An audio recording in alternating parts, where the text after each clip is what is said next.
Is it clear? समझ में आया? पापा आपने कौन भी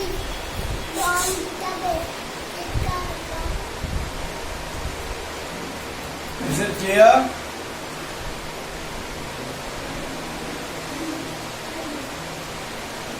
दिशा, अक्षत, प्राप्ति, नींद तो नहीं ले रहे हो?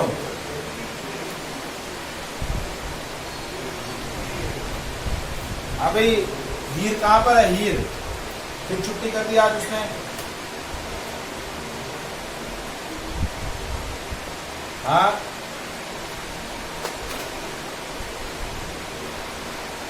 वही तो कह रहा हूं।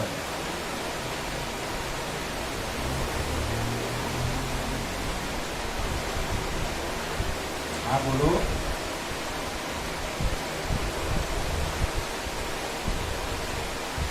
इंग्लिश का क्यों, क्या हुआ?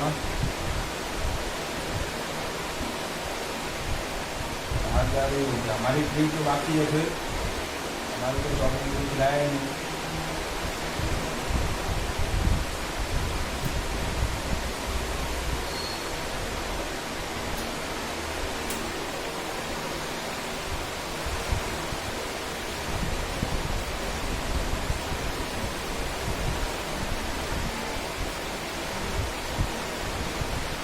हाँ हाँ भाई, तू बहुत वीआईपी आदमी है भाई, है?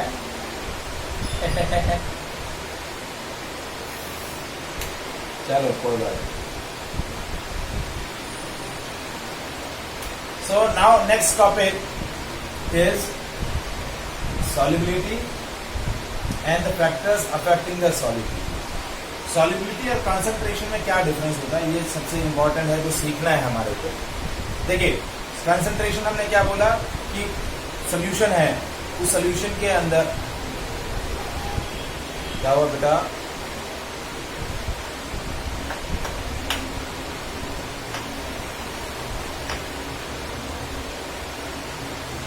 हाँ देखिए, कंसंट्रेशन हमने क्या बोला कि कंसंट्रेशन क्या होता है कि गिवन अमाउंट ऑफ सोल्यूशन के अंदर या सॉल्वेंट में कितना सोल्यूट प्रेजेंट है, वो होता है कंसंट्रेशन। हाँ अभी आ रही है? तो देखिए क्या कह रहा था मैं कि कंसंट्रेशन और सॉल्युबिलिटी में क्या डिफरेंस है। कंसंट्रेशन का मतलब होता है कि गिवन अमाउंट ऑफ सॉल्यूशन के अंदर सोल्यूट का कितना अमाउंट प्रेजेंट है, वो बोला जाता है कंसंट्रेशन। बट सॉल्युबिलिटी क्या होता है? Maximum amount of solute that can be present in the given amount of solution to make it saturated. Saturation के लेवल पर जो maximum amount of solute dissolve होता है, तो वो maximum amount of maximum amount of solute जो है वो क्या बोला जाता है? उसकी सॉल्युबिलिटी। जैसे फॉर एग्जांपल कि भाई मैंने 100 ml वाटर लिया है, उस 100 ml वाटर के अंदर 30 ग्राम मैक्सिमम मेरा शुगर डिसॉल्व हो सकता है एक स्पेसिफिक टेम्परेचर पर। टेम्परेचर यहाँ पर भी फिक्स रहेगा, क्योंकि टेम्परेचर चेंज होगा तो सॉल्युबिलिटी चेंज होती है। तो एट अ स्पेसिफिक टेम्परेचर यानी रूम टेम्परेचर पर यदि 100 ml वाटर ले रहा हूं और उसमें मैंने बोला कि 30 ग्राम शुगर मेरा डिसॉल्व हो सकता है, तो क्या हुआ? मेरी सॉल्युबिलिटी क्या हो गई? 30 ग्राम पर 100 ml। क्योंकि 30 ग्राम जैसे डिसॉल्व करूंगा मेरा सोल्यूशन सैचुरेटेड हो जाएगा। तो how can we define a solubility?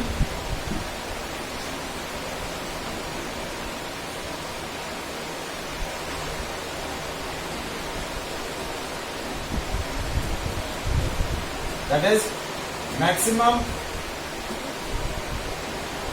amount of solute that can be dissolved in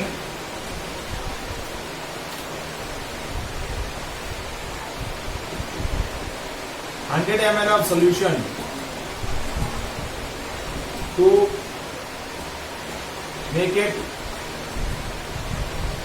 saturated at given temperature, वो क्या बोला जाता है? इसकी सॉल्युबिलिटी बोली जाती है। क्या बोली जाती है? सॉल्युबिलिटी। कि मैक्सिमम कितना अमाउंट सोल्यूट का सॉल्यूशन के अंदर डिसॉल्व हो सकता है ताकि सोल्यूशन कैसा बन जाए, सैचुरेटेड बन जाए। तो ये क्या बोला जाता है, सॉल्युबिलिटी। अब सॉल्युबिलिटी को कौन कौन से फैक्टर्स अफेक्ट करते हैं, फैक्टर्स अफेक्टिंग द सॉल्युबिलिटी, कौन कौन से फैक्टर्स सॉल्युबिलिटी को अफेक्ट करते हैं। पहला फैक्टर है साइज ऑफ सोल्यूट पार्टिकल, या हम बोल सकते हैं nature of solute.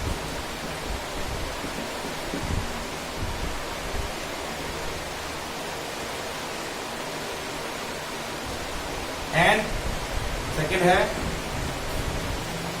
Nature of solvent, third है टेम्परेचर, एंड फोर्थ है प्रेशर।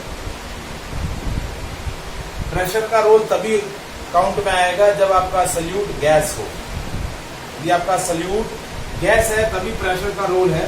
यदि आपका सल्यूट सॉलिड है तो प्रेशर का कोई रोल नहीं है। जैसे मैं शुगर को पानी के अंदर मिक्स कर रहा हूं तो सल्यूट आपका सॉलिड है, तो सॉलिड के लिए प्रेशर का कोई रोल नहीं है। सॉलिड की लिक्विड में जो सॉल्युबिलिटी है वो प्रेशर पे डिपेंड ही नहीं करती। लेकिन यदि मैं बोलूं कि CO2 gas dissolve in a water, तो उसकी सॉल्युबिलिटी जो है वो प्रेशर पे डिपेंड करेगी। तो ये चार फैक्टर्स हैं जो सॉल्यूट की सॉल्युबिलिटी को अफेक्ट करते हैं सॉल्यूशन के अंदर। Is it clear? मेनली सबसे इंपॉर्टेंट तो जो है वो है टेम्परेचर एंड प्रेशर। अब पहला आता है nature of solute, nature of solvent. इसमें क्या होता है, सिमिलर डिसॉल्व द सिमिलर। अब देखिए सॉल्यूट और सॉल्वेंट के बीच में कैसा अफेक्शन है। देखिए वो दोनों सेम टाइप के हैं तो अफेक्शन इजी होगा, अफेक्शन इजी होगा तो सॉल्युबिलिटी अच्छी रहेगी। और यदि वो दोनों डिफरेंट काइंड के हैं, यानी दोनों एक दूसरे की मतलब एक दूसरे में डिसॉल्व होने का अपोज कर रहे हैं, तो सॉल्युबिलिटी क्या हो जाएगी, लेस हो जाएगी। जैसे जो आपके इनऑर्गेनिक सॉल्ट होते हैं, इनऑर्गेनिक कंपाउंड होते हैं, वो वाटर में इजीली डिसॉल्व हो जाते हैं। जैसे potassium nitrate, sodium nitrate, sodium chloride, calcium hydroxide, calcium sulphate, they are easily soluble in water. But उसी के जगह मैं ऑर्गेनिक कंपाउंड ले लूं, they are not soluble in water, उनकी सॉल्युबिलिटी कम होती है। क्यों? क्योंकि जैसा मैंने बोला similar dissolve the similar. Inorganic solute जो है वो इनऑर्गेनिक सॉल्वेंट में डिसॉल्व होता है, और ऑर्गेनिक सॉल्यूट जो है वो ऑर्गेनिक सॉल्वेंट में इजीली मैक्सिमम डिसॉल्व होता है, अच्छे से डिसॉल्व होता है। Similar dissolve the similar. फिर दूसरा पॉइंट क्या आता है कि नेचर ऑफ सॉल्यूट और सॉल्वेंट के अंदर यदि आपके सॉल्यूट पार्टिकल की साइज छोटी है, as the smallest size more surface area, so it will be greater in contact with solvent, so its solubility increases. फिर इसके अंदर एक पॉइंट ये भी आता है कि भाई यदि हम सोल्यूशन को सैचुरेटेड बना रहे हैं तो सैचुरेटेड सोल्यूशन बनाने के लिए आपको सोल्यूशन को कॉन्स्टेंटली स्टीयरिंग करता रहना पड़ता है। कॉन्स्टेंटली स्टीयरिंग करने का क्या रीजन होता है, ताकि सोल्यूट और सॉल्वेंट के बीच में ग्रेटर अफेक्शन सेटअप हो जाए, क्योंकि जितना ज्यादा अफेक्शन होगा उतना ज्यादा सॉल्युबिलिटी जो है वो सॉल्यूशन की ज्यादा रहेगी।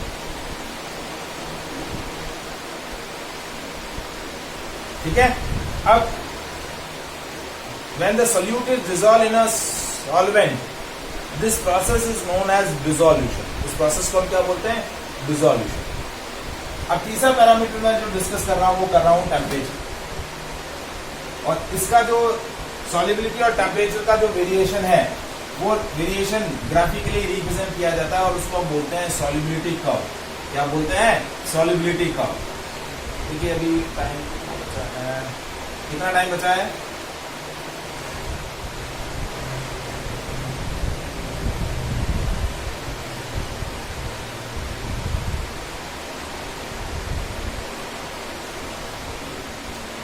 चलिए ठीक है। तो नेक्स्ट जो टॉप फैक्टर्स हैं टेम्परेचर और pressure, that we will discuss later session के अंदर। हम डिस्कस करेंगे टेम्परेचर और प्रेशर को, ठीक है, डिटेल से डिस्कस करेंगे, और किस तरीके से सॉल्युबिलिटी सॉलिड की कैलकुलेट की जाती है मैथमेटिकली वो भी डिस्कस करेंगे।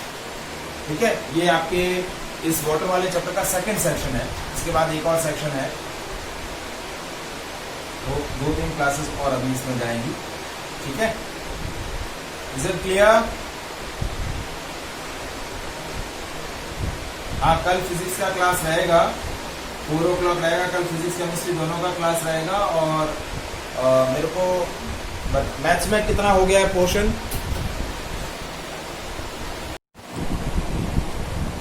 2 फैक्टर्स हमने डिस्कस किए थे, nature of solvent and nature of solute.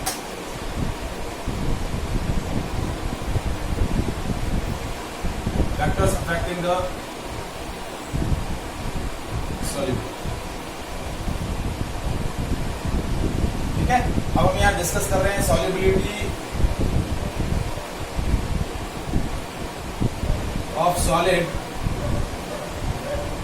In liquid, और उसमें हम डिस्कस कर रहे हैं role of temperature. How will the solubility of solid in liquid affect by the temperature, कि टेम्परेचर चेंज करने पर किस अकॉर्डिंग आपका सॉल्युबिलिटी जो है वो क्या होता है, चेंज। अब देखिए, when we dissolve a solid into the liquid, this process is known as dissolution. क्या बोला जाता है? Dissolution means mixing of solid in liquid. ये प्रोसेस क्या बोला जाता है? Dissolve. So either dissolution process is exothermic और either dissolution process is endothermic. या तो आपका क्या होगा, जब आप सॉलिड को लिक्विड में मिक्स कर रहे हैं, तो या तो डिसॉल्यूशन प्रोसेस क्या होगा आपका, एक्सोथर्मिक होगा। एक्सोथर्मिक मतलब सॉलिड को जब लिक्विड में मिक्स करेंगे तो हीट एनर्जी इवॉल्व हो। एक्सोथर्मिक मतलब हीट एनर्जी इवॉल्व। और या फिर एक्सोथर्मिक प्रोसेस क्या होगा आपका, डिसॉल्यूशन प्रोसेस क्या होगा, एंडोथर्मिक। क्या होगा? Endothermic. Either dissolution process is exothermic, either dissolution process is endothermic. मतलब जब आप सॉलिड को लिक्विड में डिसॉल्व कर रहे हैं, या तो डिसॉल्यूशन के टाइम हीट एनर्जी इवॉल्व होगी, या हीट एनर्जी आपको सॉलिड को लिक्विड में डिसॉल्व करने के लिए हीट एनर्जी सप्लाई करनी पड़ेगी। तो जब आप हीट एनर्जी सप्लाई करेंगे तो वो प्रोसेस हो जाएगा एंडोथर्मिक, और जब आप हीट एनर्जी रिलीज कर रहा है डिसॉल्यूशन के टाइम, तो वो प्रोसेस हो जाएगा एक्सोथर्मिक। तो if your dissolution process is exothermic, and as you increase the temperature, if dissolution process is exothermic,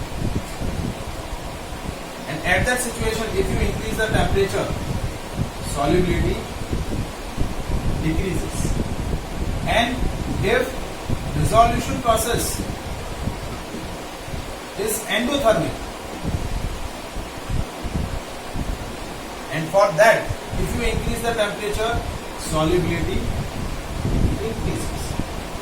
मतलब सिंपल सा क्या कंसेप्ट है कि आपका एक्सोथर्मिक प्रोसेस जो होता है, it favours the low temperature, and endothermic process favours the high temperature. यदि आपका डिसॉल्यूशन प्रोसेस एक्सोथर्मिक है, तो यदि आप टेम्परेचर बढ़ाएंगे तो सॉल्युबिलिटी कम होता है, और यदि आपका डिसॉल्यूशन प्रोसेस एंडोथर्मिक है और उस कंडीशन पे यदि आप टेम्परेचर बढ़ाएंगे तो क्या होगा, आपका सॉल्युबिलिटी बढ़ता है। अब मैं कुछ एग्जांपल दे रहा हूं जिसमें आपको पता चलेगा कि किस में डिसॉल्यूशन प्रोसेस एंडोथर्मिक है और किसका डिसॉल्यूशन प्रोसेस एक्सोथर्मिक है। जैसे when we dissolve NaNO3, KNO3 यानी sodium nitrate, potassium nitrate, potassium bromide, these kind of substances when dissolved in the water or in a liquid, their dissolution process is endothermic. In substances का जब water में dissolution होता है तो वो process क्या होता है, endothermic होता है। और endothermic होता है तो as you increase the temperature, their solubility in the liquid increases. Means क्या बात, मैंने क्या एक्सोथर्मिक तो मैंने बताया ही नहीं, मैं एंडोथर्मिक का बता रहा हूँ ना, मैंने एक्सोथर्मिक का बोला ही नहीं कि if I am dissolving NaNO3, हाँ वो देखिए, if your dissolution process is exothermic, if the dissolution process is exothermic, it favors low temperature। मतलब यदि आप एक्सोथर्मिक प्रोसेस के लिए, एक्सोथर्मिक डिसोल्यूशन प्रोसेस के लिए यदि आप टेम्परेचर बढ़ाएंगे तो सॉल्युबिलिटी कम होगी, और एंडोथर्मिक डिसोल्यूशन प्रोसेस के लिए टेम्परेचर बढ़ाएंगे तो सॉल्युबिलिटी बढ़ती जाएगी। जैसे मैंने क्या बोला कि if you are dissolving NaNO3, KNO3 और KBr in water, and as you increase the temperature, solubility increases. Solubility क्या होगी? Increase होगी. If you dissolving NaCl in the water, and as you increase the temperature, solubility increases but slightly. Increase होगी but बहुत ही कम increase होगी, क्योंकि अब ये जब सॉल्ट, कहने का मतलब क्या है, जब ये सॉल्ट वाटर में डिसॉल्व होते हैं तो आपका डिसोल्यूशन प्रोसेस कैसा होता है? एंडोथर्मिक होता है। कैसा होता है? एंडोथर्मिक होता है। इस वजह से यदि आप टेम्परेचर बढ़ाएंगे तो सॉल्युबिलिटी बढ़ेगा। क्या बढ़ेगा? सॉल्युबिलिटी बढ़ेगा। लेकिन if I am dissolving different salts in the water, जैसे like calcium sulphate, calcium hydroxide, ठीक है, यदि ये आप सॉल्ट डिसॉल्व कर रहे हैं वाटर के अंदर तो इनका डिसोल्यूशन प्रोसेस कैसा होता है? एक्सोथर्मिक। कैसा होता है? Exothermic. So when you increase the temperature, their solubility decreases, क्योंकि इनका डिसोल्यूशन, जैसे ही आप क्या करेंगे, जैसे ये जिप्सम है, ये आपका क्या है? कैल्शियम हाइड्रोक्साइड, जिसको हम बोलते हैं स्लैक लाइन। जैसे ही इसको पानी के अंदर मिक्स करेंगे तो इनका जिस कंटेनर के अंदर ये लिक्विड, ये सब्सटेंस प्रेजेंट होगी, वो कंटेनर गर्म हो जाता है, और उस कंडीशन पे यदि आप टेम्परेचर बढ़ाओगे तो आपकी सॉल्युबिलिटी क्या हो जाएगी? डिक्रीज हो जाएगी। क्या होगी? सॉल्युबिलिटी डिक्रीज होगी। तो पॉइंट समझ में आया मेरा? जो पॉइंट मैं समझाना चाह रहा था, पॉइंट क्या है कि यदि आपका डिसोल्यूशन प्रोसेस एंडोथर्मिक है तो टेम्परेचर बढ़ाने पर सॉल्युबिलिटी बढ़ेगी, और यदि आपका डिसोल्यूशन प्रोसेस एक्सोथर्मिक है इन सब्सटेंसेस के जैसे, तो यदि आप टेम्परेचर बढ़ाएंगे तो सॉल्युबिलिटी कम होगी। और यदि आप सॉल्युबिलिटी, इसके लिए आपको एक आपकी टेक्स्ट बुक में एक कर्व दिया हुआ है, सॉल्युबिलिटी कर्व। क्या दिया हुआ है? Solubility curve. तो ये सॉल्युबिलिटी कर्व क्या बता रहा है? The variation in the solubility of different substances with the temperature. तो आप देखिए NaNO3, KNO3 और KBr के लिए आपके कर्व इस तरीके से इंक्रीजिंग है। क्या है? इस तरीके से इंक्रीजिंग आ रहा है। NaCl के लिए कर्व ऐसा है। लेकिन potassium sulphate, calcium sulphate, calcium hydroxide के लिए कर्व आपका कैसा है? इस तरीके से डिक्रीजिंग। डिक्रीजिंग का मतलब क्या हो रहा है? टेम्परेचर बढ़ाते हैं, सॉल्युबिलिटी कम होता है। कर्व आपका जो है डिक्रीजिंग स्लोप का है। NaNO3, KNO3 और KBr के लिए आप स्लोप देखिए आपकी टेक्स्ट बुक के अंदर, तो स्लोप इनके इंक्रीजिंग है। क्या है? इंक्रीजिंग। तो ये कर्व क्या बोला जाता है? सॉल्युबिलिटी। तो मतलब टेम्परेचर बढ़ाने पर सॉल्युबिलिटी बढ़ रही है तो आपका कर्व जो होगा इंक्रीजिंग स्लोप होगा। टेम्परेचर बढ़ाने पर सॉल्युबिलिटी कम हो रही है तो डिक्रीजिंग स्लोप होगा। अब कुछ ऐसे सब्सटेंसेस हैं जिनकी सॉल्युबिलिटी टेम्परेचर, कुछ टाइम तक टेम्परेचर बढ़ाने पर बढ़ती है, और कुछ टेम्परेचर के बाद जैसे आप उससे ज्यादा टेम्परेचर बढ़ाएंगे तो सॉल्युबिलिटी कम हो जाएगी। जैसे सोडियम सल्फेट।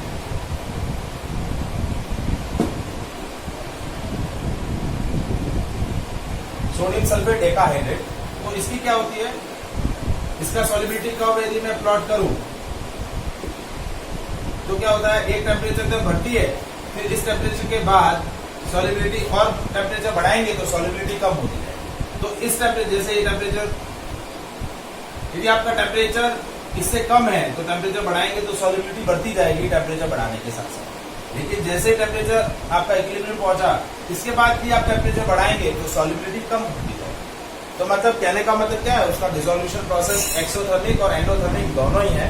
वो टेम्परेचर पे अलग, डिफरेंट टेम्परेचर पर उसका प्रोसेस अलग अलग वेरिएशन रहता है। Is it clear?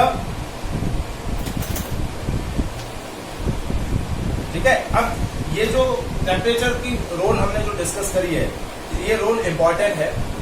बहुत सारी इंडस्ट्री में इसका एप्लीकेशन है, that solubility of solid in the liquid. सबसे इंपॉर्टेंट रोल इसका जो होता है वो फार्मास्यूटिकल इंडस्ट्री के अंदर रहता है। नॉर्मली जो फार्मासिस्ट होते हैं, जो ड्रग पर रिसर्च करते हैं या दवाइयाँ बनाते हैं, जो मेडिकल इंडस्ट्रीज के लोग होते हैं, तो वो जब ड्रग बनाते हैं, कोई भी मेडिसिन बनाते हैं, तो उसमें क्या होता है, उनके हर एक ड्रग की, हर एक मेडिसिन की एक डोज होती है कि इससे ये डोज आपकी, जैसे आपने देखा होगा 10 मिलीग्राम, 1 मिलीग्राम, आपकी जो टैबलेट होती है उस पर उसका डोज लिखा रहता है कि कितना डोज है। वो जो कैप्सूल है या टैबलेट है या जो कैप्सूल है, उस पर उसका मास लिखा रहता है कि वो डोज का अमाउंट कितना है। तो वो डोज क्या बता रही है कि यदि आप उतना डोज एक टाइम में लेंगे तो ब्लड में जब डिसॉल्व होगा तो किस तरीके से मेटाबॉलिक एक्टिविटी को क्या करेगा, कंट्रोल करेगा। जो भी आपकी मेटाबॉलिक एक्टिविटी अनकंट्रोल हो रखी है या क्या हो रखी है, डिस्टर्ब हो रखी है, तो उसको वो क्या करता है, वो कंट्रोल करता है।